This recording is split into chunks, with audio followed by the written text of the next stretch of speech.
अध्याय 14वा. आणि माहिती आहे ओवी काय पुढे ओवी नंबर 379. आणि 379 मध्ये भगवंताच्या मुखातून निघालेला जे माऊलीच्या हृदयातून जी ओवी बाहेर येते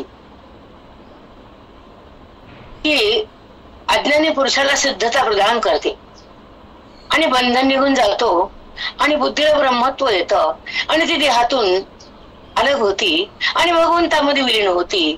त्याला म्हणतात ब्रह्मत्वपद. देहपद नाही हा, ती देहावर असते ना. आधी माझा देह म्हणते ना, पण माझ्या देहा म्हणण्यामध्ये श्रवणाची जेव्हा तिला धार लागते बुद्धीला, तर जड माझं नाही आणि जड मी नाही एवढं कळतं विवेकानं. विवेकाची उत्पत्ती श्रवणातून होती आणि त्या विवेकाच्या शक्तीने बुद्धी परंगत होती आणि त्या विवेकाच्या सोबत बुद्धी जेव्हा रंगती तर ज्ञानाची संपत्ती खुलते, बोधाची उन्नती होती आणि परमात्म्याची सहज जाणीव होती. त्याला मूळ कारण विवेकाची उत्पत्ती, ती हृदयाची भक्ती. त्या विवेकातून बुद्धीला ईश्वराकडे जाण्याची शक्ती. जडाला सोडणं होते तर विवेकाचा धर्म आहे. हे सगळं जगत मिथ्या आहे तिला कळतं, विवेकाचं फल आहे. आणि त्या खोट्यातून बाहेर येणं विवेकाचं धन आहे. साराने आसार शोधती, आसाराला टाकती, विवेकाचं फल आहे. साराकडे येते, श्रवणाचं फल आहे. आणि तत्वरूप होती, मोक्षाचं फल आहे. भगवंतात राहती, हे ज्ञानाचं फल आहे. आणि ब्रह्म होती, हे गुरुचं फल आहे. रामकृष्ण हरी. तुमच्या सोबत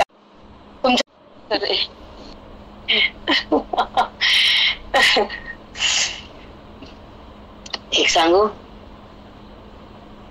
भगवंत द्यायला किती वाणीला झेप पण माझ्या. मला मी म्हणला कशाला पुढे बोलत नाही आणि थांबायले का मी. त्याला सांग. अध्याय 14वा.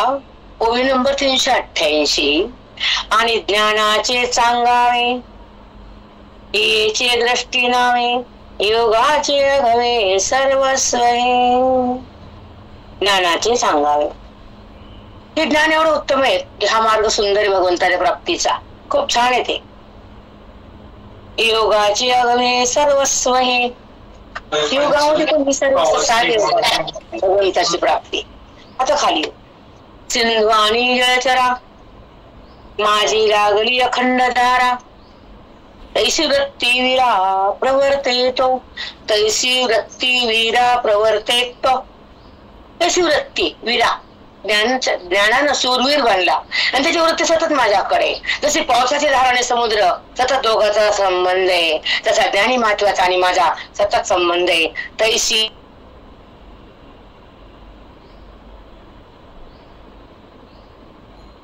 जळचरा माझी लागली अखंड धारा तैसी वृत्ती वीरा प्रवर्तेतो.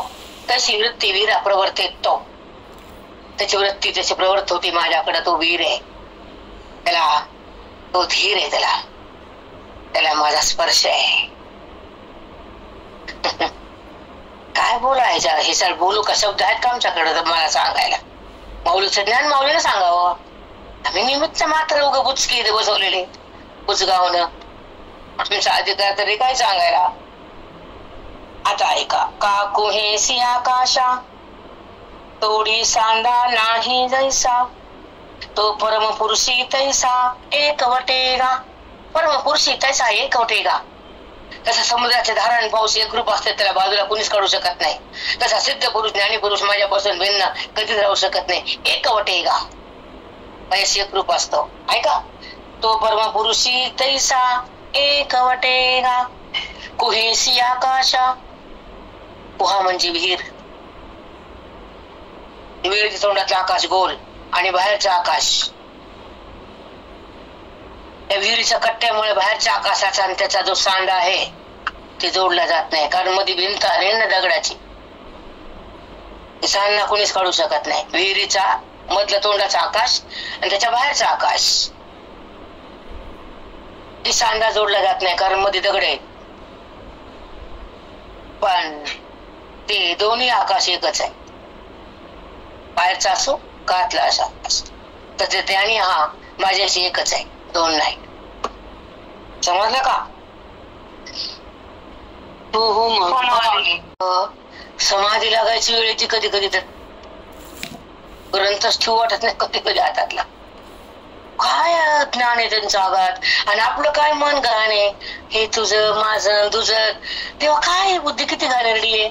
समभाव बघा, सगळ्याला प्रेम करा, सगळ्यामध्ये चिन्मयता असावी, देवबुद्धी निघून जावी आणि जडाचा संबंध सुटून जावा, परमात्म्याचे संबंध व्हावा आणि त्या अनुभवात जगावं आणि भेदाला सोडून परब्रह्म बनावं. ही प्यास आहे मनाची, आस आहे बुद्धीची. ही पूर्वावा म्हणता तुम्ही. ही मनाची प्यास आहे, बुद्धीची आस आहे की तुझ्या सोबत राहायचे, तुझ्या एकत्वाला भोगायचे आणि भेदाला सोडून ब्रह्मभावात जगायचे, वृत्तीतून बाहेर निघायचे आणि गुणाला सोडून अलग व्हायचे, अलिप्त मला राहायचे, स्वानंदाला भोगायचे, आनंदात रमायचे, आनंदरूप बनायचे. आता ह्या नसलेल्या पदार्थाला का धरायचे, खोट्या पदार्थाला का स्वीकारायचे, अविनाशी पदावरून खाली विनाशाकडे का यायचे. देवा, हे असं का मी करावं. तुझं चिंतन ऐकलं, तुझी प्राप्ती झाली, तुला बुद्धीला तुझी जाणीव व्हायली, मग आम्ही खोट्यात का म्हणून रमू, तुझ्यातून का बाहेर निघू. तुझ्यातच ठेव बरं. तुझी ओळख व्हायली तर देहाची ओळख बंद करून टाक. तुझा संबंध घडायला हा संबंध बुजून टाक. तुझं ऐक्य व्हायले तर भेद तोडून टाक आणि तुझ्या माझ्या संबंधाचा जो अज्ञानाचा जो घाव होता तो बंद करून टाक.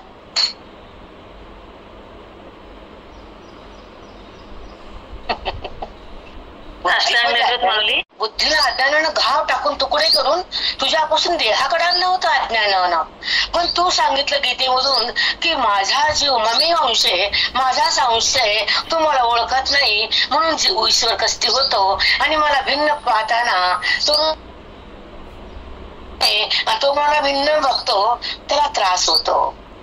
जसं आईचाच मुलगा असतो आणि आईलाच तो त्रास देतो तर आईचं हृदय निवडलं जातं, तिथं पुण्य प्रगट होत नसतं. पण जो आईला प्रेम करतो तर तो आशीर्वाद थांबत नसतो. Same to same.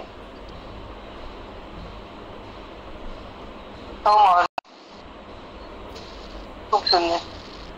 कोणत्याच आईला पुत्राचा वियोग सहन होत नाही आणि कोणत्याच भगवंताला भक्तापासून दूर राहा वाटत नाही. अगदी अगदी माऊली. भक्त त्याला पुढं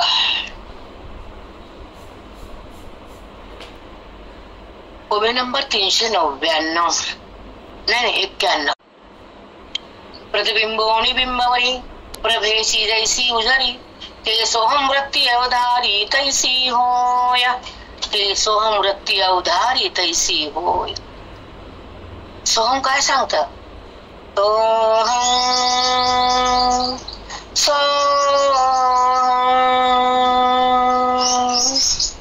भगवंत आतून आवाज देतो, तो ब्रह्म आहे. सो म्हणजे आत्मा, हम म्हणजे आहे, हम माया आहे, असो परमात्मा आहे. त्या परमात्म्याला आहे म्हणा ती माया लागती, पण ब्रह्मज्ञानाच्या शक्तीने माया बाधित होती आणि सोहम प्रगट होत आणि ज्या वृत्तीनं ते सोहम प्रगट केलं ती वृत्ती निघून जाती आणि ते पद शिल्लक राहतं. बुद्धीचं एकत्व होतं, ब्रह्मज्ञान हृदयात खुलतं आणि मन तिथं डुलतं. ते ब्रह्मपदावर एकरूप होतं, त्याला देहाचं भान नसतं, तो ब्रह्मव्यक्त असतो.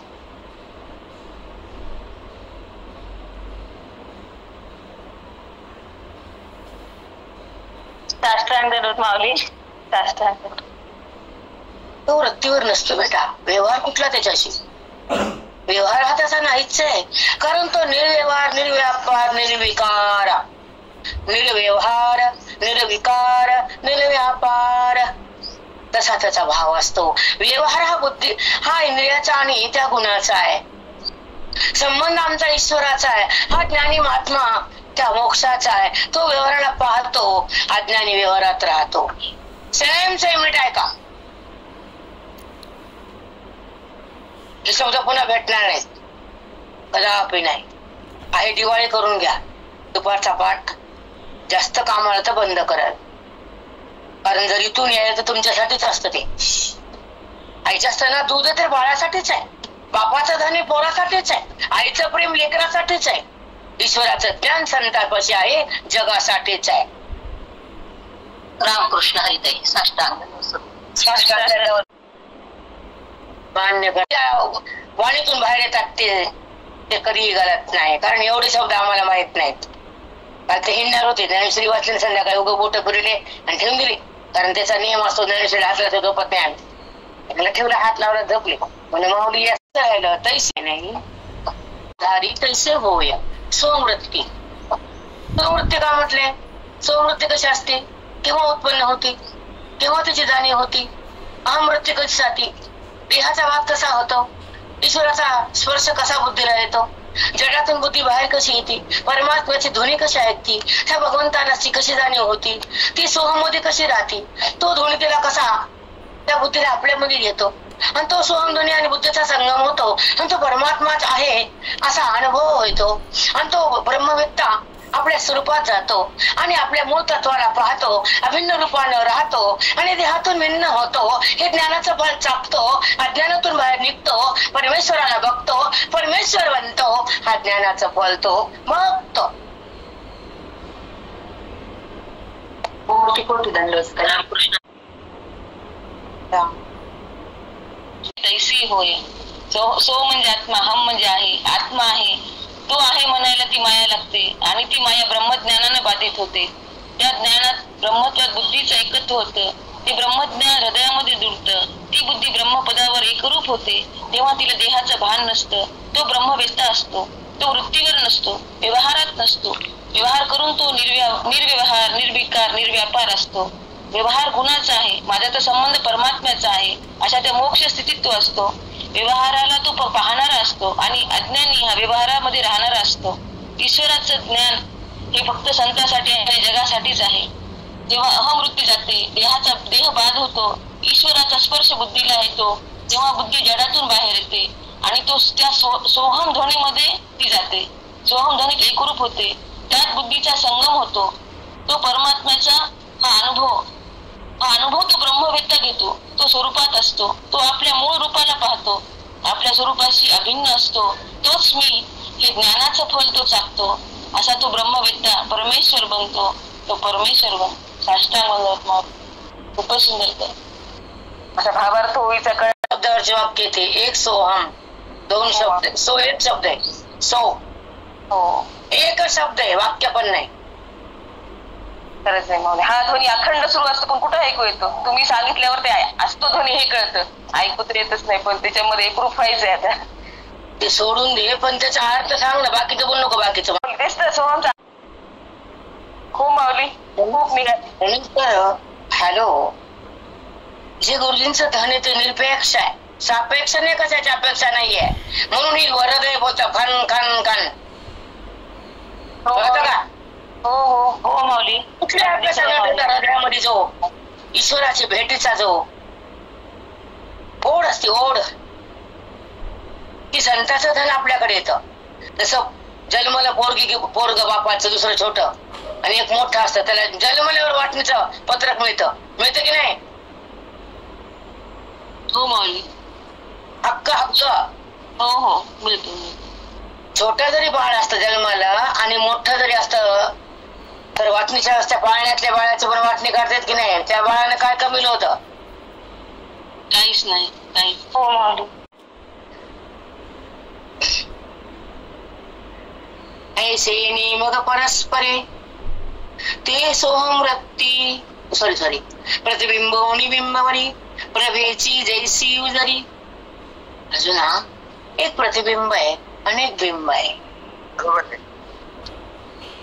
म्यूट बघा, म्यूट पहा. कोणाचं टाकलं का? हो हो टाकलं मग. आता ऐका. प्रतिबिंब निबिंबवरी प्रभेची जैसी उजरी. प्रभा म्हणजे सूर्याचा प्रकाश, वरी प्रतिबिंब आहे चंद्राचं, आणि त्याच्या खाली प्रतिबिंब पडलं पाण्यात. तर त्या बिंबाचा प्रकाश त्या प्रतिबिंबाशी एक असतो की नाही? बरं आहे का? चंद्र आकाशात आहे, त्याचा किरण पाण्यात पडलं प्रकाश, चंद्राचं प्रतिबिंब पडलं खाली, वरी बिंब, पाण्यात पडलं प्रतिबिंब, आणि त्याचा प्रकाश त्या बिंबाचा प्रकाश एक असतो की नाही? किरण. बोला. हो हो एकच आहे. हो. पडलेलं प्रतिबिंब पाण्यात जरी असलं तरी त्याचा प्रकाश आणि त्या बिंबाचा स्पर्श एक असतो, तसा ज्ञानी महात्मा आणि मी एक असतो. तर कसा असतो, कशा रूपाने असतो ते ऐका. ते सर्व सोहम वृत्ती अवधारी तैसी होय. जसा त्याचा प्रकाश आणि बिंबापर्यंत प्रतिबिंबापर्यंत बिंबाचा, तसा हा ज्ञानी महात्म्याची सोहमवृत्ती चैतन्य शक्ती आणि ती त्या भगवंताची शक्ती एक रूप होती, चिन्मयता सहज प्रगट होती. कारण ते परमेश्वरापर्यंत जे चेतना आहे त्याची चैतन्यमय अवस्था, त्याची चैतन्यमय अवस्था जीवाची आणि शिवाची एकत्र होती. प्रतिबिंब आणि बिंबाचं किरण एकत्र होतं. तसं परमेश्वरापर्यंत जाणारा तो चैतन्याचा प्रकाश आहे आणि त्याच्यातून निघालेले जे चैतन्य आहे ते दोघं एकच आहेत. त्याचा वरचा किरण आणि खाली बिंबापर्यंत पडलेलं किरण दोघं एकच आहेत. मग बिंब असो या प्रतिबिंब असो, मग परमेश्वरापर्यंत पडलेलं जे चैतन्याचा प्रकाश आणि ईश्वराचा चैतन्य दोन्ही एकच आहे. देवाचं जसं कुठं असं त्याचं ते असं, पण दोघं एकच आहे चैतन्य प्रकाश. कारण त्याच्यामध्ये तोच आहे चैतन्य प्रकाश. जीवाचं मूळ रूप चैतन्य, परब्रह्म चैतन्यच आहे. मग दोघं एकच प्रकाशात आहेत. हो माऊली, हो किती सुंदर सांगितलं ज्ञानेश्वरी. पुढे काय बघायचं करायचं काम नाही. आपल्याला कळत नाही, आपण हे कर ते कर ते कर, इकडे पळ तिकडे पळ तिकडे पळ तिकडे पळ तिकडे पळ, पळा लागते राहो.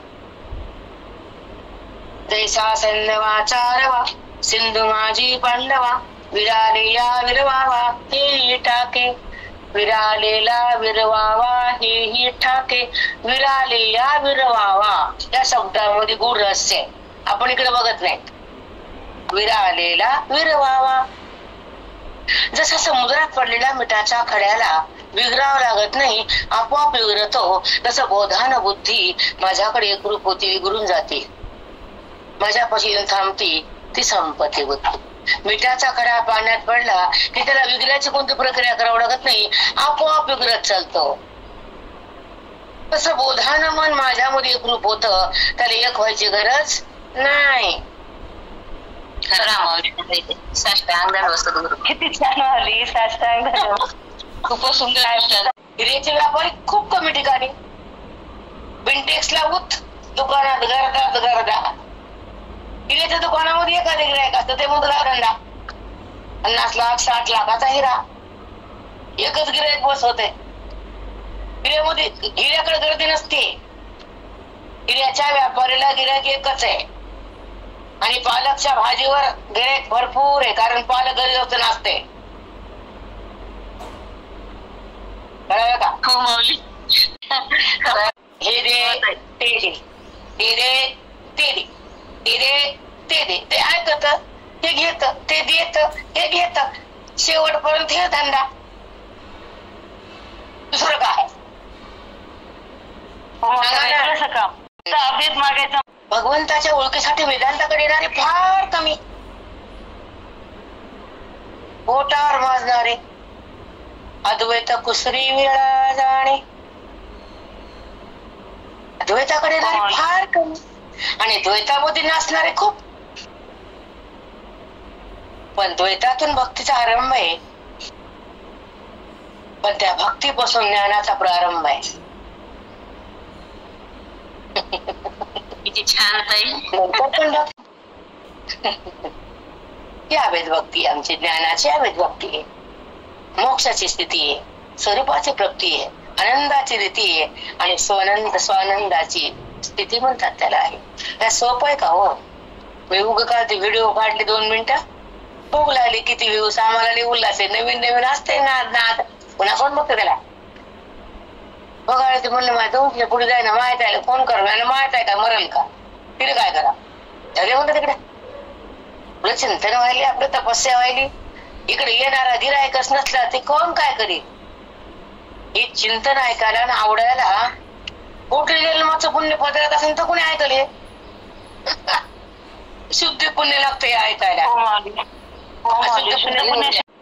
फार कमी लोकच असतो.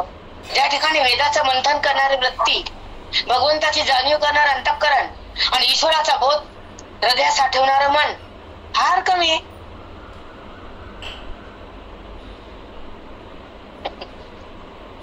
समजलं? निमग परस्परी ते सोहमृत्ती जे अवतरे ऐसे निमग परस्परी. मग म्हणजे ज्या समृत्ती प्रगट झाली आणि पावसाची धार आणि समुद्र एक झाला, ती धार समुद्राला सोडून नसती, तसं बुद्धी भगवंताला सोडून नसती. म्हणून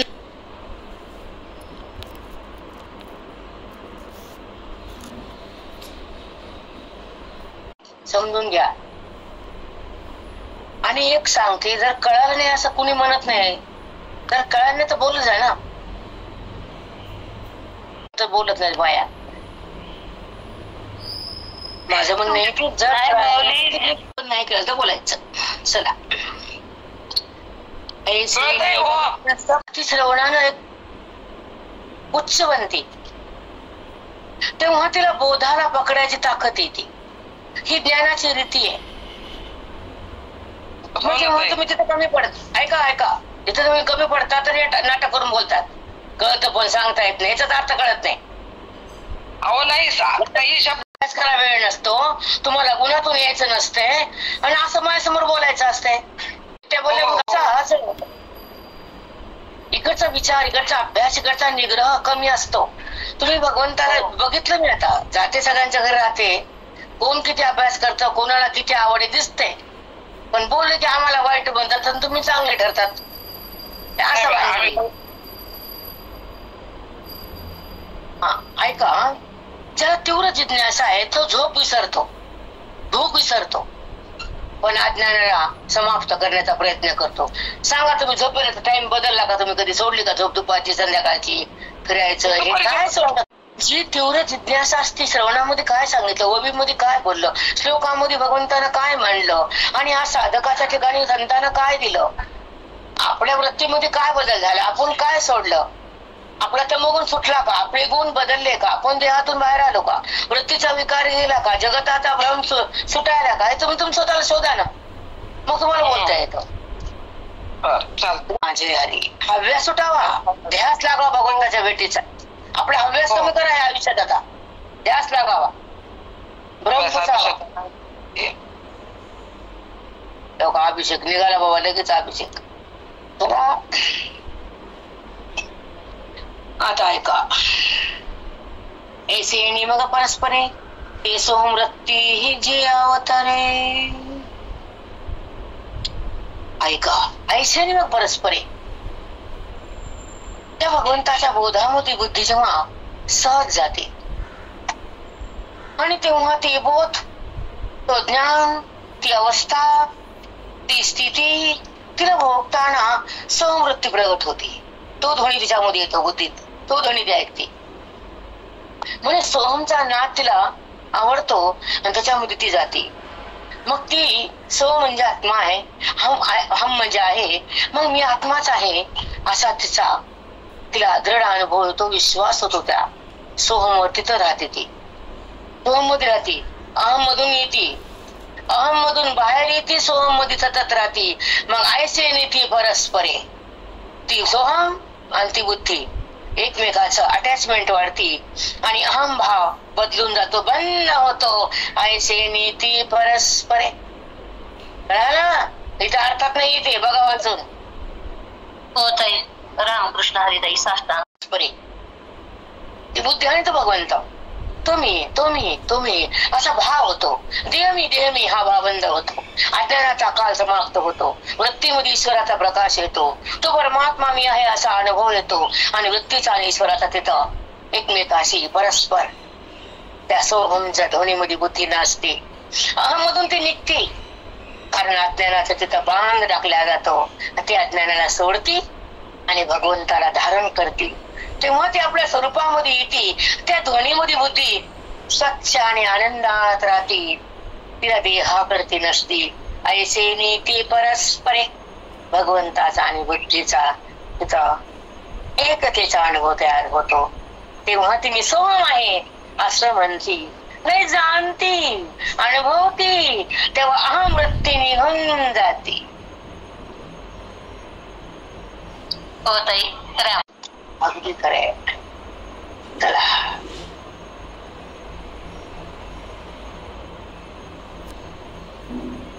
सोहमती जी अवतरे ते ती सकट सरे अपय विषया ते तीही सकट सरे. मग ती वृत्ती पण संपत्ती पुन्हा पुढे जाती बुद्धी. मी तो आहे, मी तो आहे, मी ब्रह्म आहे, मी आत्मा आहे असं वृत्तीगत ज्ञान तिथं स्फुरतं. आणि जेव्हा आहे आहे आहे सोहम आहे, सो म्हणजे तो आणि तो म्हणजे मी, मी म्हणजे तोच आहे असा जो हृदयामध्ये ब्रह्मभाव जागा होतो आणि ज्या वृत्तीतून ते ज्ञान प्रगट होतं तेव्हा ती वृत्ती पण निघून जाती आणि तो सोहम धनी पण थांबतो आणि तिच्या भगवंतात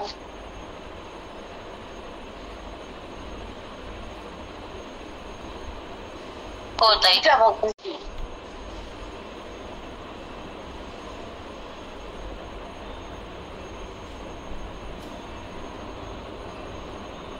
नंतर बुद्धी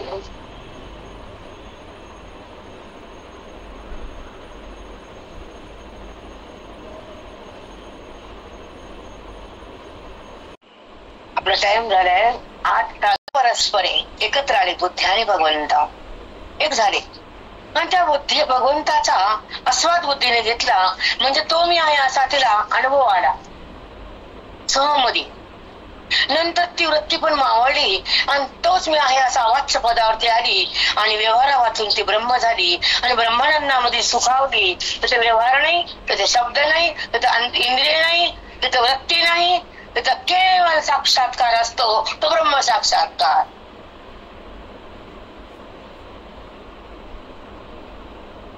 नाही, इंद्रिय नाही, वृत्ती नाही, व्यवहार नाही आणि सुखाचं भान नाही. सुखरूपताची जाणे पण वृत्ती वाचन त्याला म्हणतात अनुभूती. स्वयंची स्वयंला स्थिती त्याला म्हणतात अद्वैताची प्राप्ती, त्याला म्हणतात स्वानंदाची रीती, त्याला म्हणतात भगवंताची प्राप्ती आणि त्याला म्हणतात वेदांताची फलप्राप्ती. ईश्वराचं सान्निध्य बुद्धीला मिळतं आणि बुद्धीचा भाव संपतून ती ईश्वरामध्ये समर्पित होती त्याला म्हणतात सोहम स्थिती. ती वृत्ती पण निघून जाते, सोहम पण थांबलं जातं, अनुभव प्रगट होतो, अवाच्य जाग होतं, वेदाचं फल देहात येतं आणि त्या ठिकाणी स्वानंदाचा गाभा खुलतो. त्याचा संगम होतो ईश्वराचा आणि बुद्धीचा. तिथे व्यवहार नाही, तिथे वृत्ती नाही, तिथे इंद्रिय नाही, तिथे गुण नाही, तिथे जगत नाही, तिथे भेद नाही, केवळ आत्मसाक्षात्काराचा अनुभव त्या वृत्ती वाचून असतो तो महात्मा असतो.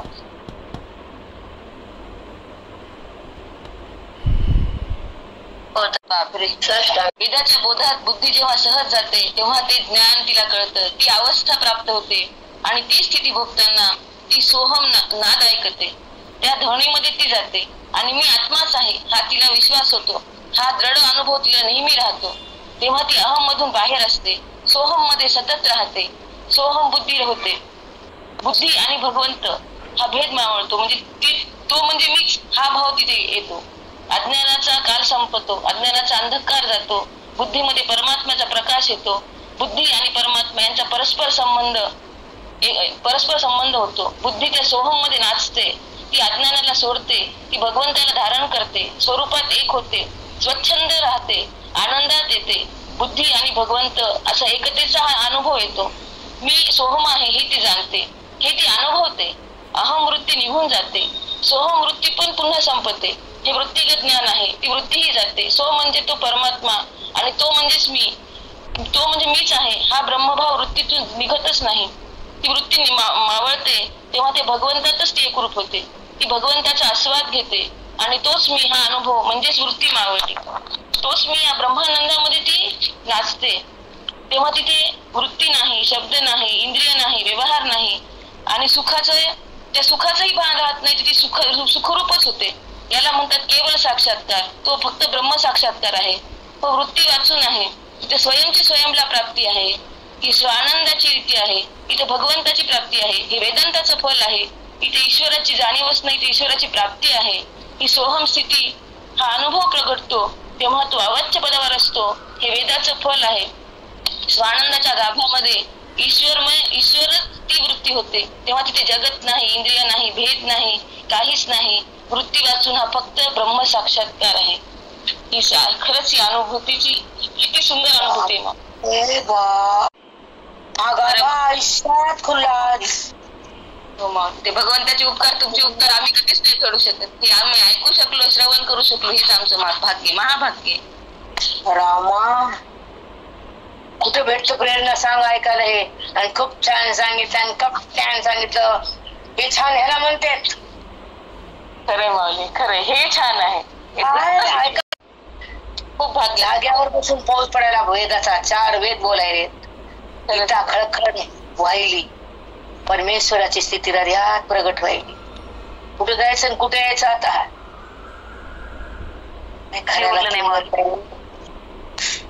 खरंच खऱ्याला जगातून बाहेर फेकतात लोक आणि खोट्याचा उद उद उद नाही. पण त्याच्यापाशी आहे न्याय, आहे पांडुरंगापाशी, म्हणून तो द्यायलाय. खपा खाप. तुम्हाला कळत नाही ते मूर्खाचा बाधा. आम्हाला काय करायची. माझ्या भगवंताला कळायला तो यायला, तो बोलायला आणि तो द्यायला. संपला आमची कमाई, संपला आमचा जीवनातला जो आत्मसाक्षात्कार. अजून काय ऐकायचं उरलं आता. सांगा काय उरलं ऐकायचं. खरंच माय आपण भाग्य. तर ऐका. मी गेला तुम्ही वाचता ते वाचत राहा. मी गेले की वाचत बसत जा. तर ऐका. जैसा सैन्यवा चारवा, सिंधू माझी पांडवा, विराले या विरवावा, हे ही ठाके. समुद्रामध्ये मिठाचा खडा जर पडला तर आपोआप विग्रहतो, त्याला विग्रहावं लागत नाही. तसा बोधामध्ये मन आलं तर त्याला तिथं अज्ञान राहत नाही आणि त्याला माझ्याकडे म्हणावं लागत नाही. ते आपोआप माझ्याकडे येतो. पण जीवात्मा कुणाकडे, परमात्म्याकडे येतो. सहज जातो. मिठाचा खडा विगरून जातो. तसं माझ्या बोधामध्ये, त्या अंतःकरणामध्ये असलेला ज्ञान विगरून जातं आणि ज्ञानाचं धन बुद्धीत येतं. ब्रह्मभाव जागा होतो आणि आत्मसौभाग्य प्रगट होतं आणि त्या ठिकाणी जीवाशिवाचं मिलन होतं. त्याला काही करावं लागत नाही. मिठाला विगरायला कुणी हात घालत नाही. घालता का तुम्ही. खडा सिंधूतून तयार झाला होता. त्याला सागर मिळाला की ते जसं समुद्रातून मीठ बनलं, समुद्र मिळाला की मिठाचं पाणी झालं. तसं त्या ब्रह्मस्वरूपापासून हा देह प्रगट झाला आणि ते पद झाले की विगरून गेला. मिठाचा खडा समुद्रातूनच आहे आणि ही प्रचिती ही प्रगट होणं त्याच्यातूनच आहे. मग ते कळालं की मध्ये गेलं. मीठ समुद्रातूनच आहे. पाण्यात गेलं की मीठ समुद्र झालं. जिथून आलं तिथं गेलं. कळालं का. थांबते आता. आपलं बेभान मन कसं असतं, दुःखामध्ये का जातो, देहभावात का येतो, वृत्तीमध्ये विकार का होतो, गुणाचा बुद्धीला स्पर्श का होतो, गुणातीतता का जाती, परमेश्वर आम्ही आहे असं का वाटत नाही, देह मी हा कसा वाटतो, बंध कसा तयार होतो, मोक्ष कसा बाजूला जातो, भगवंताचं प्रेम कसं थांबल्या जातं, संसाराचं प्रेम कसं होतं येतं, बुद्धीमध्ये भेद कसा नांदतो, अभेद कसा लांबतो, हे चिंतन ऐकल्यावर सगळं कळतं. बापरे.